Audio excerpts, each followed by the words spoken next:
मित्रांनो, नुकताच हास्य अभिनेता प्रसाद खांडेकरचा लेखक दिग्दर्शक असलेला एकदा येऊन तर बघा हा चित्रपट प्रदर्शित झाला। हा चित्रपट सगळीकडे खूपच गाजला आणि रसिक प्रेक्षकांना सुद्धा प्रचंड आवडतोय। चित्रपटाने बॉक्स ऑफिसवर चांगला गल्ला जमवला असून सुपरहिटही ठरला आहे। एकदा येऊन तर बघा या चित्रपटाच्या माध्यमातून प्रसादचा मुलगा श्लोकने अभिनय विश्वात पाऊल ठेवलंय। या चित्रपटात श्लोकने छोटीशी भूमिका साकारलीये, पण त्याची ही भूमिका सर्वांनाच आवडते।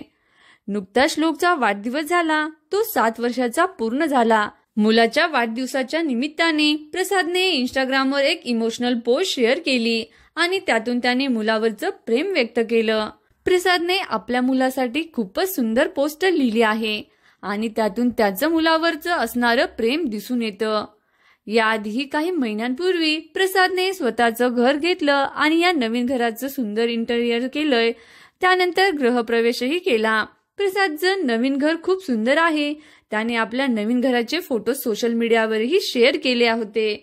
या घराची नेम प्लेट तर खूपच युनिक होती। मग मित्रांनो, तुम्हाला सुद्धा हास्य अभिनेता प्रसाद खांडेकर आवडतो का? तुम्हाला त्याचा एकदा येऊन तर बघा चित्रपट कसा वाटला नक्कीच सांगा। अशाच नवीन नवीन माहितीसाठी व्हिडिओला लाईक करा, शेअर करा आणि चॅनलला सबस्क्राईब करा। Bye bye. मित्रांनो, नुकताच हास्य